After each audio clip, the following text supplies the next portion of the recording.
नमस्ते दोस्तों। क्या आपने कभी सोचा है एक इंसान अकेला क्यों नहीं रहना चाहता? क्या होता है उसके दिल और दिमाग में जब वह अपने अकेलेपन से सामना करता है? आज हम इस बढ़ती हुई समस्या के बारे में बात करेंगे।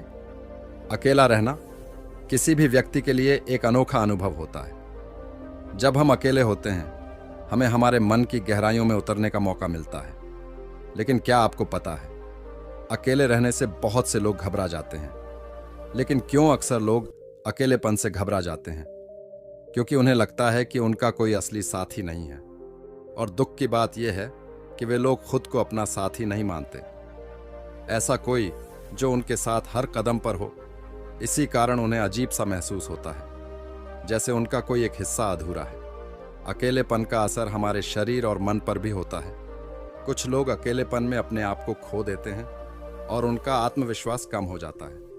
वह महसूस करते हैं कि उनका कोई सुनने वाला नहीं है, कोई समझने वाला नहीं है। लेकिन दोस्तों, जैसे कि सिक्के के दो पहलू होते हैं, वैसे ही क्या आपने कभी सोचा है कि अकेले रहने के क्या क्या फायदे हो सकते हैं? हम इस वीडियो में इन सभी सवालों का जवाब देंगे। तो अगर आप भी अकेलेपन से गुजर रहे हैं या आपको लगता है कि किसी को अकेलेपन का सामना करना पड़ रहा है और यह अकेलापन एक बुरी बात है, तो यह वीडियो आपके लिए है। तो चलिए शुरू करते हैं। आज की कहानी एक नौजवान लड़के और उसके व्यापारी पिता की है। और जैसे कि हर नौजवान युवक का यह सपना होता है कि वह अपनी अलग पहचान बनाए और उसकी यह अलग पहचान उसकी योग्यता पर बनी हो और वह कुछ ऐसा कर दिखाए जिस पर उसे गर्व हो। कुछ ऐसा ही सोचना था उस व्यापारी के बेटे का। बहुत समय पहले की बात है। जापान में एक व्यापारी रहता था जो उस शहर का सबसे अमीर व्यक्ति था। उसके पास सब कुछ था।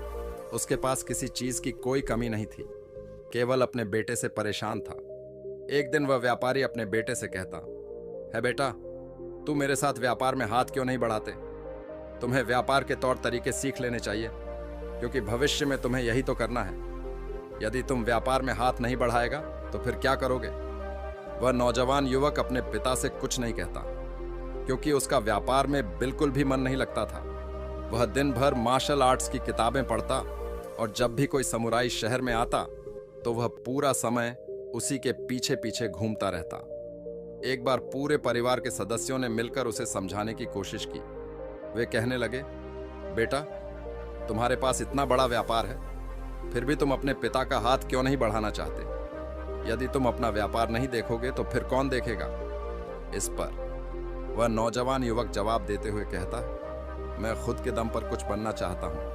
मैं चाहता हूं कि मेरी एक अलग पहचान हो, लोग मुझे मेरे कामों की वजह से जाने, और इसलिए मैं इस देश का सर्वश्रेष्ठ तलवारबाज बनना चाहता हूं। उस युवक की यह बात सुनकर उस व्यापारी को बहुत तेज क्रोध आया, लेकिन फिर भी उसने अपने क्रोध पर काबू पाया। कुछ देर सोच विचार करने के बाद उस व्यापारी ने अपने बेटे से कहा, बेटा, अगर तुम यही करना चाहते हो तो ठीक है, मैं अगले 3 साल का समय तुम्हें देता हूं। यह सुन वह नौजवान युवक बहुत खुश हुआ। तभी आगे वह व्यापारी कहता है, लेकिन मेरी एक शर्त है। इस पर वह नौजवान युवक कहता है, क्या पिताजी? देखो, मैं तुम्हें अगले 9 साल का समय तो दे रहा हूं, लेकिन तुम्हें हर साल मुझे यह बताना होगा कि तुम क्या कर रहे हो और तुमने उसमें कितनी उन्नति कर ली है। यदि तुम मुझे अपने काम से संतुष्ट कर पाए तब तो ठीक है, वरना तुम्हें मेरे साथ मेरे व्यापार में हाथ बढ़ाना होगा। नौजवान युवक काफी सोच विचार कर अपने पिता से कहता है, ठीक है पिताजी, मुझे आपकी शर्त मंजूर है। उसके ठीक 2 दिन बाद वह नौजवान युवक अपने पिता की आज्ञा लेकर तलवारबाजी सीखने के लिए घर से निकल पड़ता है और वह कई दिनों की यात्रा करके एक गुरु के पास पहुंचता है। वह गुरु जापान में तलवारबाजी और युद्ध कला सिखाने के लिए प्रसिद्ध थे। उनकी ख्याति दूर दूर तक फैली हुई थी, लेकिन वह बहुत कम लोगों को अपना शिष्य बनाते थे। वह नौजवान युवक उन गुरु के पास पहुंचकर उन्हें प्रणाम करता है और कहता है, हे गुरुवर, मैंने आपके बारे में बहुत सुना है और इसीलिए मैं बहुत दूर से यात्रा करके आपके पास आया हूं। मैं आपसे तलवारबाजी सीखना चाहता हूं। मैं तलवारबाजी में सर्वश्रेष्ठ होना चाहता हूं। फिर जवान युवक सारी बातें कहता जा रहा था, लेकिन इस पर गुरुवर कुछ भी जवाब नहीं दे रहे थे। और जब कुछ देर तक उन गुरुवर ने जवाब नहीं दिया तो इस पर उस नौजवान युवक ने अपने घर पर बीती सारी बातें उन गुरु को बता दी। उसने यह बता दिया कि किस तरह से उसके पिता ने उसके सामने शर्त रखी है कि यदि वह अपने जीवन में सफल ना हो पाए, उसने अपने जीवन में वह ना कर पाए जो वह करना चाहता है, तो उसे उनका व्यापार आगे बढ़ाना होगा। आगे वह नौजवान युवक उन गुरुवर से कहता है, हे गुरुवर, मैं आपसे वादा करता हूँ, मैं पूरी कर्तव्य निष्ठा के साथ तलवारबाजी लूंगा और मैं आपका समय बर्बाद नहीं करूंगा, इसलिए कृपया करके मुझे अपना शिष्य बना लीजिए। तभी उस गुरु ने उस युवक की तरफ ध्यान से देखा। उन्होंने देखा कि वह अपने साथ काफी सामान भी लेकर आया था और उसके साथ उसके 2 सहायक भी आए हुए थे। तभी उन गुरु ने कहा, सबसे पहले यदि तुम तलवारबाजी सीखना चाहते हो तो तुम्हें इन चीजों को छोड़ना होगा, इन चीजों का त्याग करना होगा, इसलिए इन कीमती सामानों को वापस अपने घर भेज दो। उस नौजवान युवक ने गुरु की आज्ञा का पालन किया। उसने सारा सामान अपने सहायकों के हाथों वापस घर की ओर भेज दिया।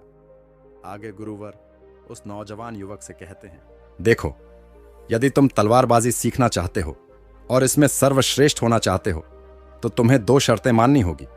इस पर वह नौजवान युवक कहता है, गुरुवर, आप जैसा भी कहे, मैं सब करने के लिए तैयार हूं, लेकिन मुझे अपना शिष्य बना लीजिए। तभी गुरुवर उस युवक को पहली शर्त बताते हुए कहते हैं, तो तुम्हें यहां पर सामान्य लोगों की तरह ही अपना जीवन बिताना होगा और सारे कार्य तुम्हें खुद ही करने होंगे।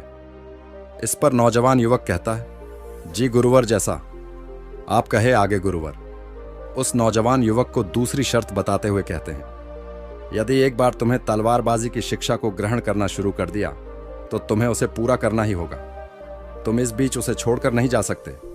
इस पर वह नौजवान युवक कहता है, ठीक है, आप जैसा कहें, मुझे सब मंजूर है। उन गुरुवर ने उस नौजवान को अपना शिष्य बना लिया, लेकिन वह नौजवान यह नहीं जानता था कि उनके सिखाने का तरीका बहुत अलग था। एक दिन उन गुरुवर ने उस नौजवान युवक को अपने पास बुलाया और कहने लगे, बेटा, जैसे तुम उठते बैठते हो, चलते फिरते हो, जैसे तुम सांस लेते हो, वैसे ही तुम तलवार भी चलाते हो। यह तुम्हारे ही शरीर का हिस्सा है, इसलिए सबसे पहले तुम्हें सचेत होना होगा। तुम्हें जानना होगा कि तुम क्या कर रहे हो, तुम किस अवस्था में हो। तुम्हें जागरूक होने की आवश्यकता है, इसलिए आप आज से ही सचेत होकर सारे काम करना शुरू कर दो और ऐसा तब तक करो जब तक यह तुम्हारा स्वभाव ना बन जाए। उस युवक ने उन गुरुओं की बात मान ली। वह एकाग्र होकर अपने कामों पर ध्यान देने लगा। वह अपने चलने फिरने, अपनी सांसों पर ध्यान केंद्रित करने लगा। सुबह उठकर वह अभ्यास करता और ध्यान किया करता। शाम के 6 o'clock बजे से वह एकांत रहता और ध्यान किया करता। ध्यान करने के बाद करीब 9 o'clock बजे के बाद वह सो जाया करता और ठीक सुबह 400 बजे अंधेरे में उठकर वह तलवारबाजी का अभ्यास करने लगा। और यह सब उसे एकांत में रहकर ही करना था। और यह सारी क्रियाएं दोपहर के 2 बजे तक यूं ही चलती रहती। और इस समय के दौरान ना तो कहीं जाना और ना ही किसी से मिलना। यहाँ तक कि उस युवक को किसी से बात करने की भी कोई अनुमति नहीं थी। और बचे हुए 4 घंटे अर्थात दोपहर को 2 बजे से शाम को 6 बजे तक वह बाकी सभी शिष्यों के साथ मिलकर आश्रम की देखरेख करता, आश्रम की सफाई करता। और शाम के 6 o'clock बजने के बाद अकेले रहने का नियम दोबारा से लागू हो जाता। ऐसे करते करते करीब 3 सप्ताह बीत चुके थे और वह नौजवान युवक भी अब तक पूरा मन लगाकर सीखने की कोशिश कर रहा था। लेकिन जैसे जैसे समय बीतता जा रहा था, उस नौजवान युवक का जोश ठंडा पड़ रहा था। अब उसके लिए उस आश्रम में एक एक पल बिताना बहुत मुश्किल हो रहा था। अब उस नौजवान युवक ने अपने गुरु की बातों को अनदेखा करना शुरू कर दिया था। वह उन सभी को तोड़कर अपने सभी गुरु भाइयों के साथ मिलकर गप्पे लड़ाने लगा था। वह उन्हें अपने व्यापार की बातें बताता, उसके पास क्या कुछ है वह उसका बयान किया करता। और उस नौजवान युवक इतना अमीर पाकर कई लोग उसके मित्र भी बन चुके थे, क्योंकि वह सोचते थे कि या तो अमीर व्यापारी का बेटा है, कभी ना कभी तो भविष्य में कोई ना कोई फायदा हमें अवश्य मिलेगा। देखते ही देखते उस नौजवान युवक और बाकी लोगों की दोस्ती और भी गहरी होती जा रही थी।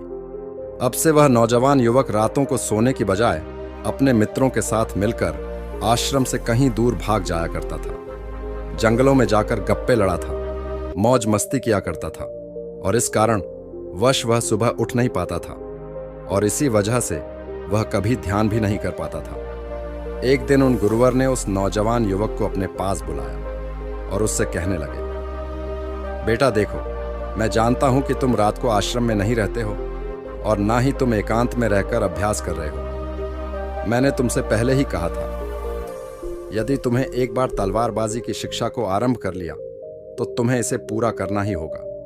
और तो और तुमने मुझसे वादा किया था कि तुम पूरी कर्तव्य निष्ठा के साथ तलवारबाजी की शिक्षा को ग्रहण करोगे तो मेरा समय बर्बाद नहीं करोगे। और यदि तुम ऐसा ही करते रहे तो 1 साल बाद जब तुम्हारे पिता तुमसे पूछेंगे कि तुमने इस 1 साल में क्या किया, तुमने उसमें कितनी उन्नति की, तो तुम उन्हें क्या जवाब दोगे? उस वक्त तो उन्हें क्या मुंह दिखाओगे? इस पर वह नौजवान युवक कहता है, हे गुरुवर, आप सत्य कहते हैं। जब मैंने शुरू किया था तो मेरे अंदर उत्साह था, मेरे अंदर तलवारबाजी सीखने की जिज्ञासा थी, लेकिन तब मैं यह नहीं जानता था कि मुझे अकेले रहकर अभ्यास करना होगा। एकांत रहकर मैं थक चुका हूं और यह मुझे बहुत कठिन लगता है। मेरा एक एक पल जैसे मुझे काटने को दौड़ता है। जब भी मैं ध्यान करने बैठता हूं तो मेरा मन यहाँ वहाँ भागता रहता है और मैं ध्यान नहीं कर पाता, और इसी कारण मेरी चिंता और भी बढ़ जाती है। मुझे समझ नहीं आता कि यदि मैं ध्यान नहीं कर पाऊंगा तो मैं अपने अभ्यास को पूरा कैसे कर पाऊंगा। और साथ ही जब मैं एकांत में रहता हूं तब भी मेरे मन में तरह तरह के विचार चलते रहते हैं। मैं इनसे पीछा छुड़ाना चाहता हूं, लेकिन मैं इनसे पीछा छुड़ा नहीं पाता। इस पर गुरुवर मुस्कुराने लगे और उस युवक से कहते हैं, बेटा, जिस अकेलेपन से तुम भागने का प्रयास कर रहे हो, इस अकेलेपन में बहुत ताकत होती है, इसे तुम्हें समझना चाहिए। किंतु फिर भी यदि तुम इस अभ्यास को बीच में छोड़कर जाना चाहते हो तो मैं तुम्हें नहीं रोकूंगा। तुम जा सकते हो, लेकिन जाने से पहले मेरी बस एक बात मान लो। इस पर नौजवान युवक कहता है, ठीक है, बताइए आप क्या चाहते हैं। तभी गुरुवर कहते हैं, बेटा, यहाँ से 1 दिन की दूरी पर एक बहुत ही बड़ा पहाड़ है। उसकी चोटी पर तुम्हें 1 दिन और 1 रात बितानी है, अर्थात तुम्हें वहाँ पर पूरा दिन बिताना है। और सुबह तुम्हें वहाँ पर एक बाज नजर आएगा। उस बाज की हरकतों पर तुम्हें ध्यान देना है। ध्यान रखना उसका तुम्हें शिकार नहीं करना, बल्कि उसकी हरकतों पर तुम्हें ध्यान देना है। क्यों कर रहा है, उसे ध्यान से देखना है। उसकी हर एक हरकत को तुम्हें समझना है। और जब तुम अगले दिन वापस लौट कर आओगे तो मैं तुमसे केवल एक सवाल करूंगा। यदि तुमने उस सवाल का सही जवाब मुझे दे दिया तो मैं तुम्हें जाने से बिल्कुल भी नहीं रोकूंगा। उस नौजवान ने काफी कुछ सोच विचार किया और उसके बाद वह गुरु की बात मान जाता है। वह उन्हें प्रणाम करके उस पहाड़ की ओर चल पड़ता है। देखते ही देखते वह 1 दिन का सफर तय करके उस पहाड़ की चोटी पर पहुंच गया और उसने पूरी रात वहीं पर बिताई। और अगली सुबह होने से पहले ही वह उस बांस को ढूंढने लगा। वह जब यहां वहां देख रहा था तभी उसकी नजर उस पहाड़ की चोटी पर पड़ी। उसने देखा कि एक सुनहरा बांस चट्टान की चोटी पर बैठा हुआ है और पहाड़ के नीचे घाटियों की ओर ध्यानपूर्वक देख रहा है। वह नौजवान युवक उस बांस को देखकर झुक गया और छुपकर उसकी सारी हरकतों पर नजर रखने लगा। वह उसे देखने लगा। उस नौजवान युवक ने देखा कि कुछ चरवाहे अपनी भेड़ बकरियों को उस घाटी में चराने के लेकर आए हैं, और तभी उस युवक की नजर उस पर पड़ी जो एकदम शांत बैठा हुआ था। लेकिन तभी अचानक उसने उड़ान भरी और नीचे की ओर जाते हुए वह उन चरवाहों के पास पहुंचा। जब तक चरवाहों की नजर उस बांस पर पड़ती तब तक उसने उन भेड़ बकरियों में से एक बकरी के बच्चे को अपने पंजों में दबोचा और उसे ले उड़ा। जब तक चरवाहे कुछ समझ पाते तब तक शिकार हो चुका था। वह नौजवान युवक यह देखकर बहुत हैरान रह गया। यह समझ चुका था कि आखिर गुरु ने उसे इस चोटी पर क्यों भेजा है। वहां से वापस अपने गुरु के पास लौटा और उसने वहां पर बीती हुई सारी कहानी उन गुरुवर को बता दी। तभी गुरुवर उस युवक से कहते हैं, अच्छा, तो तुम मुझे यह बताओ कि तुमने वहां पर क्या सीखा। तभी वह नौजवान युवक कहता, गुरुवर, वह बाज बहुत ही चालाक है। काफी देर तक तो यूं ही वह शांत रहा, लेकिन जैसे ही उसे अपना नजर आया उसने शिकार तय किया और एक उड़ान भरी, और उड़ान के साथ वह अपने शिकार को ले उड़ा। इससे हमें यह समझने को मिलता है कि वह बाज बहुत ही चतुर और बहुत ताकतवर भी है, और साथ ही साथ वह बहुत तेज भी है। इस पर गुरुवर हंसते हुए कहते हैं, बेटा, उस बात को तुमने आज देखा है, लेकिन यदि उसे तुमने करीब 2 महीने पहले देखा होता तो तुम उस पर यकीन नहीं कर पाते। ऐसे बाज केवल पहाड़ी इलाकों में ही पाए जाते हैं और बाजों की उम्र करीबन 80 वर्ष की होती है। लेकिन जब इनकी आधी उम्र अर्थात जब इनकी 40 साल की उम्र पूरी हो जाती है तो यह शिकार नहीं कर पाते। उसे एक महत्वपूर्ण निर्णय लेना पड़ता है, क्योंकि इस अवस्था में उसके शरीर के तीनों महत्वपूर्ण अंग बेअसर होने लगते हैं। पहला, पंजे, जो कि लंबे और लचीले हो जाते हैं और शिकार पर पकड़ बनाने में कमज़ोर होने लगते हैं। दूसरा, चोंच, जो कि आगे की ओर मुड़ जाती है और भोजन निगलने में मुश्किलें होने लगती हैं। तीसरा, पंख, जो भारी हो जाते हैं और सीने से चिपकने के कारण पूरे खुल नहीं पाते हैं। यह उसके उड़ान सीमित कर देते हैं। भोजन ढूंढना, भोजन पकड़ना और भोजन खाना, तीनों काम करना मुश्किल हो जाते हैं। उसके पास दो ही रास्ते बचते हैं, या तो शरीर छोड़ दें या फिर खुद में बदलाव करें। एक आकाश के बादशाह के रूप में इनका शरीर मृत्यु की ओर बढ़ने लगता है, लेकिन इनकी विशेषता तो यही है कि यह बाज अपनी मृत्यु को स्वीकार नहीं करते। जहां पहला रास्ता सरल और तुरंत समाधान देने वाले हैं, वहीं दूसरा अत्यंत पीड़ादायक पीड़ा चुनता है और खुद में बदलाव करता है। वह धीरे धीरे उड़ान भरकर किसी ऐसी जगह पर जा पहुंचते हैं जहां बहुत शांति होती है और वहां अपना घोंसला बनाते हैं। फिर वहां पर जाकर वह सबसे पहले अपनी कमजोरी अर्थात अपनी उस मुड़ी हुई चोंच को पत्थर पर मार मार कर उसे तोड़ देते हैं। अपनी चोंच तोड़ने से ज्यादा पीड़ादायक कुछ भी नहीं पक्षी के लिए। अब वह इंतजार करता है चोंच के फिर से उगाने का। उसके बाद वह अपने पंजे भी उसी प्रकार तोड़ देता है और इंतजार करता है पंजों के दोबारा उगाने का। और देखते ही देखते इनके पंजों में नए नाखून आते हैं। नई चोंच और पंजे आने के बाद वह अपने भारी पंखों को एक एक कर नोच कर निकालता है और प्रतीक्षा करता है पंखों का फिर से उगाने का।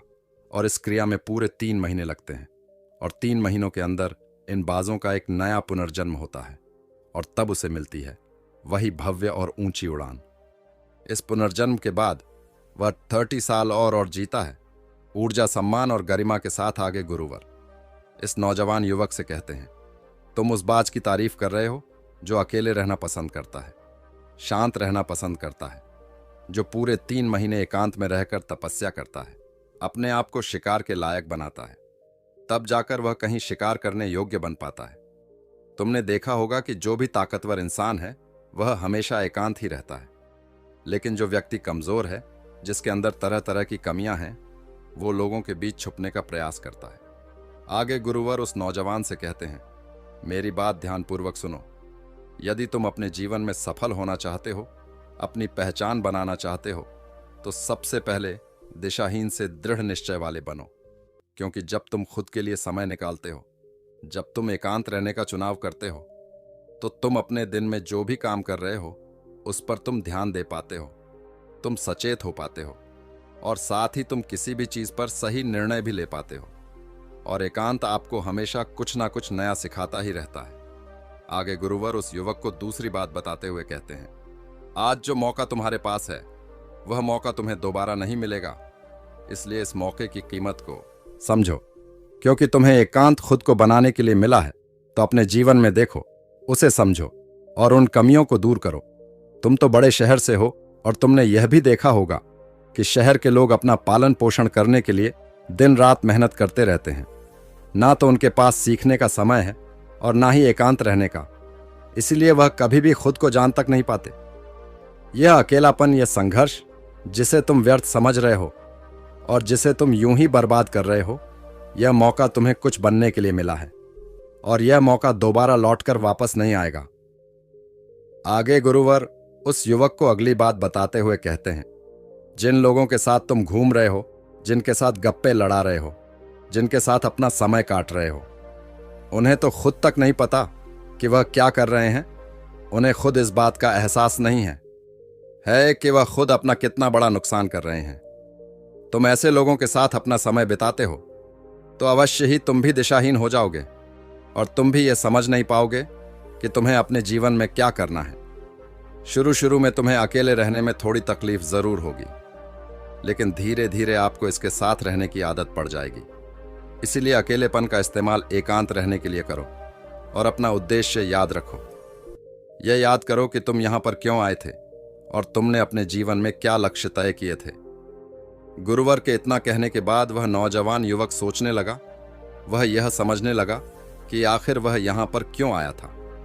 तब उसे याद आया कि उसके गुरु ने उसे क्या कहा था कि अपने अकेलेपन का इस्तेमाल करो, क्योंकि अकेलापन ही एकांत बन जाएगा और वह तुम्हें आगे बढ़ने में तुम्हारी मदद करेगा। दूसरी बात, अभ्यास में संतुष्टि ढूंढो, क्योंकि उस नौजवान युवक के गुरु ने कहा था कि सारा ध्यान केवल अभ्यास में लगाना, इसके अलावा कुछ और पाने की कोशिश नहीं करना। क्या? क्योंकि जब हम कहीं और जाने की या कुछ अलग पाने की कोशिश करने में लग जाते हैं, तब हम अपने मन के बनाए हुए जाल में फंसते चले जाते हैं और हमारा संबंध वर्तमान से टूट जाता है। और तब हमें ऐसा लगने लगता है जैसे हम कहीं पर फंसे हुए हैं। हम बहुत दुखी हैं, हम बहुत निराश हैं और कहीं पर पहुंच नहीं पा रहे। और इसी के साथ में उस नौजवान युवक को उन गुरु की तीसरी बात भी याद आती है कि प्रकृति में ध्यान करो। जब भी तुम्हें समय मिले तो किसी एकांत जगह पर या फिर किसी पेड़ के नीचे बैठकर ध्यान करो। केवल अपनी सांसों पर ध्यान दो, विचार खुद ब खुदा उठा सकोगे और इसी तरह से अकेलेपन को जीता जाता है। इन सभी बातों को ध्यान करके उस नौजवान युवक ने यह निश्चय किया कि वह आश्रम छोड़कर कभी कहीं नहीं जाएगा जब तक कि वह अपने इस लक्ष्य को प्राप्त नहीं कर लेता। यहाँ पर एक सर्वश्रेष्ठ तलवारबाज बनने आया था और वह यहाँ से सर्वश्रेष्ठ तलवारबाज बनकर ही जाएगा। इसके बाद वह अगले ही दिन से अभ्यास में पूरी तरह से लीन हो गया। दोस्तों, यदि आप अपने जीवन में अपनी पहचान बनाना चाहते हैं, अपने जीवन में कोई लक्ष्य प्राप्त करना चाहते हैं, तो कुछ अलग पाने का प्रयास छोड़ दें, क्योंकि जब हम कुछ अलग और कुछ खास पाने का प्रयास करने लग जाते हैं, तब हम यह भूल जाते हैं कि हमारा लक्ष्य क्या है और हम अपने लक्ष्य से दिशाहीन होने लगते हैं। और इसी कारण हम अपने लक्ष्य तक कभी पहुंच नहीं पाते, क्योंकि हमारा मन हमें कुछ अलग पाने के लिए निरंतर प्रेरित करता रहता है। और इसी कारण हम अपने मन के जाल में फंसते चले जाते हैं और हम अपने लक्ष्य पर ध्यान नहीं दे पाते। इसलिए अपने जीवन में यदि आपको कोई लक्ष्य हासिल करना है तो अधिक पाने का प्रयास छोड़कर केवल अपने अभ्यास पर ध्यान केंद्रित करें और देखना कि आप जरूर ही अपने लक्ष्य को प्राप्त कर पाएंगे। दोस्तों, आपने आज के इस वीडियो से क्या सीखा वह मुझे आप कमेंट में बता सकते हैं। इसी के साथ में उम्मीद है कि आपको आज की वीडियो पसंद आई होगी, तो इस वीडियो को उस इंसान को शेयर करें जिससे ये कहानी सुनने की ज़रूरत है और उसी के ठीक बाद चैनल को सब्सक्राइब करें। तो चलिए फिर मिलते हैं ऐसी एक और नई वीडियो में एक नए मैसेज के साथ। तब तक के लिए अपना ख्याल रखें। धन्यवाद और नमो बुद्धाय।